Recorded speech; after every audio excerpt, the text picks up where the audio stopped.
Well, I'm glad you're here watching my video on YouTube. The fact is, I don't know how long this will be up, since YouTube has decided to start censoring me and pulling down my videos.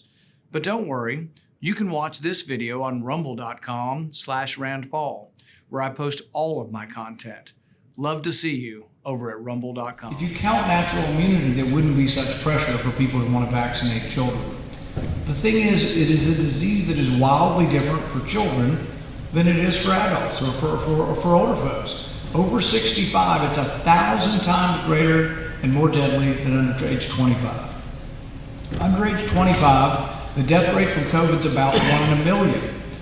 It's more likely to die from being struck by lightning for a child than it is to actually die from this. It's more likely to die from the seasonal flu. Why are these questions important? They're not just arguments to be made. We got to decide, are we going to have our kids wear masks in school for the rest of their life? The seasonal flu is more dangerous for children than COVID.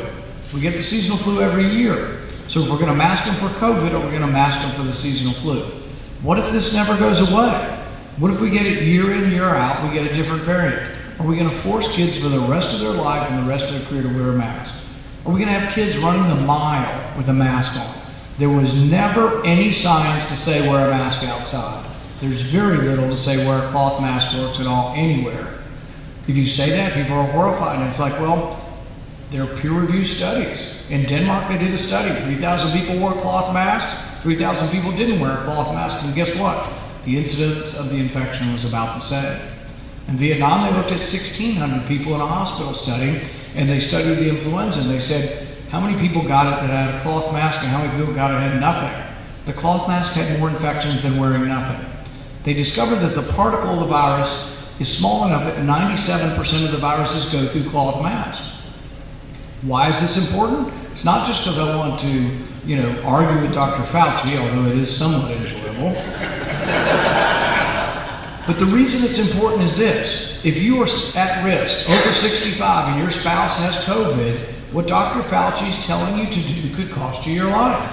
So if you're taking care of someone who has COVID, you need to wear an N95 mask. It's the only mask that truly works. They're uncomfortable. They have to fit very tightly. You got to wash your hands when you're done dealing with your spouse. You got to then throw your mask away and get another one. You got to have a whole stack of masks. That's what they do in the hospital. That will work. If you can't throw them away every time, an N95 is still better than a cloth mask. Here's the other thing Dr. Fauci's not telling you. There is a treatment for COVID. It's not an argument not to be vaccinated. I think you should take the vaccine, but it's your business. You do it voluntarily. But there is a treatment. Instead of people going around saying the treatment is the mask, the treatment is IV monoclonal antibodies if you get sick enough. The problem is determining how sick you are, when to take them, consulting with your doctor, and not waiting too long. What I'm telling you here could save someone's life in this room or could save one of your relatives' lives.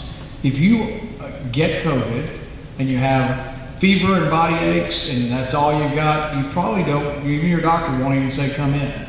But if you have fever or body aches and you begin to develop a cough and chest congestion, you cannot wait 4 or 5 days until you're on death's door and you show up at the hospital. You'll be put on a ventilator, and it's a terrible existence, you may or may not get off. As you develop a bronchitis, if you take the IV infusions, this is what they gave Trump, they gave it to Giuliani, for goodness sake, Chris Christie survived this thing. They all got IV infusion. People around Kentucky are getting it, but we're not promoting it enough. In Florida, Governor DeSantis is making available IV clinics across the state so you can get a treatment. None of this is an argument against being vaccinated. None of this is an argument against being careful, but it's an argument for knowing that this is a window of time. If you wait too long and you go in and your O2 sat is dropped enough that they're thinking about intubating you, the doctors actually most of the time will not give you the monoclonal antibodies in the hospital. It's an outpatient treatment.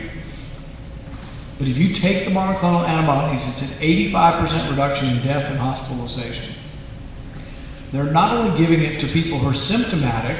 If you are over 65 and your spouse has COVID, they've actually given it to the uninfected spouse and found that they're unlikely to get infected and more likely to survive. So I just had some friends down in Somerset, and they're 83 and married for 60-something years, And I called and talked to their doctor and talked to the hospital, and we got them the monoclonal antibodies.